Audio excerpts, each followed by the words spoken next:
Hi everyone, welcome to our channel goals e to invest. तो आज इस video में हम बात करेंगे मारुति इंटीरियर प्रोडक्ट्स लिमिटेड के आईपीओ की, जो कि एक एसएमई आईपीओ है और जो बीएसई के एसएमई प्लेटफॉर्म पर लिस्ट होगा। इस वीडियो में हम जानेंगे कंपनी की डिटेल्स, आईपीओ के रिलेटेड डिटेल्स, कंपनी का financial operational analysis, grey market premium और हमारा डिसीजन इस एसएमई आईपीओ में अप्लाई करने का। Maruti interior products limited company 1997 में इनकॉर्पोरेट हुई थी और इस कंपनी का रजिस्टर्ड ऑफिस वेरावल गुजरात में लोकेटेड है। इस कंपनी का बिजनेस है मैन्युफैक्चरिंग और सेलिंग किचन स्टोरेज सिस्टम और एक्सेसरीज की, और साथ ही में एल्यूमिनियम लॉन्ग वार्डरोब हैंडल और प्रोफाइल हैंडल्स भी मैन्युफैक्चर और सेल करते हैं। इस कंपनी की स्ट्रेंथ्स की अगर बात करें तो इस कंपनी की मैन्युफैक्चरिंग फैसिलिटी इस कंपनी के लिए एक स्ट्रेंथ है और इस कंपनी के पास एक अच्छी मार्केटिंग और प्रोफेशनल टीम है। ये कंपनी बड़ी कंपनियों के लिए भी मैन्युफैक्चर करती है, जैसे कि Godrej, Hafele India, Kaff appliances, Walmart, HomeLane, Livspace और स्पेसवुड जैसी बड़ी कंपनीज के लिए भी ये कंपनी मैन्युफैक्चरिंग का काम करती है। तो बात करें अगर इस आईपीओ के डिटेल्स की, तो कंपनी ने इसका इशू प्राइस 55 रुपीज़ रखा है और हमें मिनिमम नंबर ऑफ शेयर्स जो बिड करने हैं वो 2000 हैं इस आईपीओ में लगाने के लिए। तो इस आईपीओ में मिनिमम इन्वेस्टमेंट होने वाली है 1,10,000 रुपये की। तो ये इस कंपनी का आईपीओ 3 फरवरी 2022 को ओपन होगा और जो क्लोज 8 फरवरी 2022 को होगा। तो कंपनी इस आईपीओ में 20 लाख नए शेयर्स ला रही है मार्केट के लिए। इस आईपीओ में आप असबा या यूपीआई के थ्रू अप्लाई कर सकते हैं। अगर शेयर होल्डिंग की बात करें, आईपीओ से पहले 100% कंपनी के shares promoters and promoters group के पास ही थे, बट आईपीओ में जैसे कि 20 लाख नए शेयर्स इंट्रोड्यूस हो रहे हैं, तो इसके बाद प्रमोटर्स एंड प्रमोटर्स ग्रुप की शेयर होल्डिंग 73.51% रहने वाली है और रिटेलर्स एंड अदर की शेयर होल्डिंग 26.49% हो जाएगी।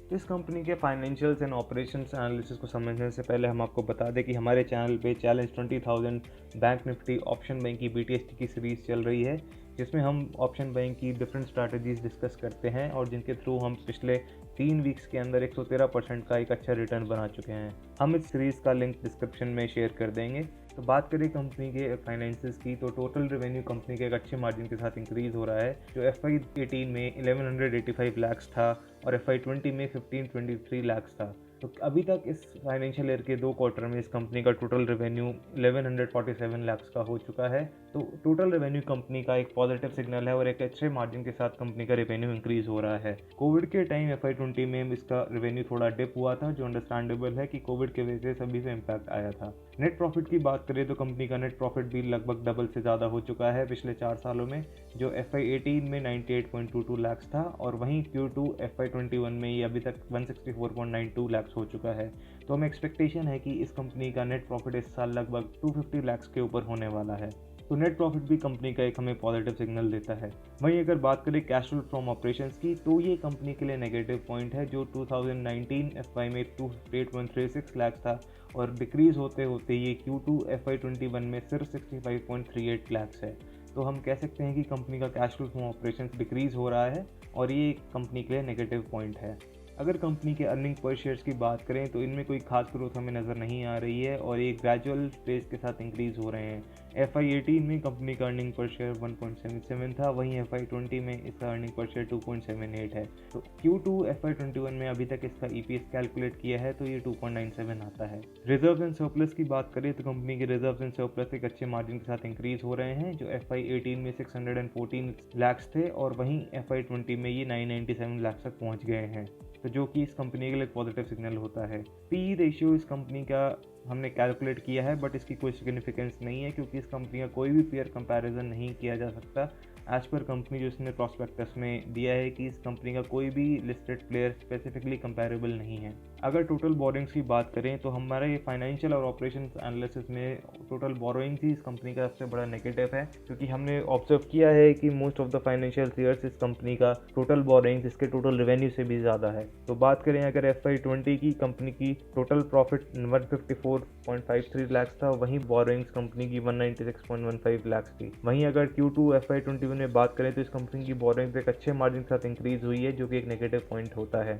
रिटर्न ऑन नेटवर्थ की बात करें तो ये भी हमें कुछ खास नज़र बढ़ती हुई नज़र नहीं आ रही है और एक स्टैग्नेंट ग्रोथ के साथ इंक्रीज होती हुई दिख रही है। FY18 में इसकी रिटर्न ऑन नेटवर्थ 15.6 थी और वहीं FY20 में इसकी रिटर्न ऑन नेटवर्थ 15.26 है। तो फाइनेंशियल एनालिस्ट के थ्रू हम कह सकते हैं कि इस कंपनी के फाइनेंशियल्स ओके हैं, जिसमें सबसे बड़ा नेगेटिव पॉइंट इसकी टोटल बोरिंग्स का है, जो इस कंपनी के नेट प्रॉफिट से भी काफ़ी ज़्यादा है।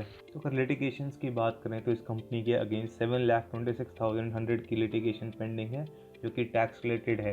तो अगर बात करें हमारे फाइनल डिसीजन की इस आईपीओ के रिलेटेड, तो जो भी एग्रेसिव या हाई रिस्क इन्वेस्टर हैं वो इस आईपीओ का एनआई सब्सक्रिप्शन डे 3 का 12 बजे देख के इसमें अप्लाई कर सकते हैं। और बाकी जो भी इन्वेस्टर्स हैं, मीडियम रिस्क और लो रिस्क इन्वेस्टर्स, वो इस आईपीओ को अवॉइड कर सकते हैं। तो अवॉइड करने के रीजन है कि इसका reducing cash flow from operations और बोरिंग्स जो एक हमें रेड सिग्नल देता है, जो कि इसके प्रॉफिट आफ्टर टैक्स से भी ज़्यादा हैं।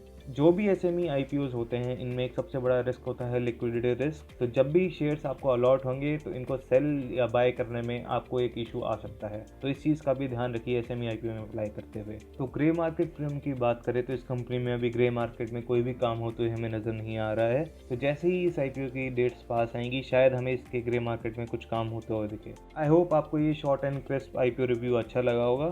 थैंक यू एवरीवन, बने रहिए इस चैनल पे।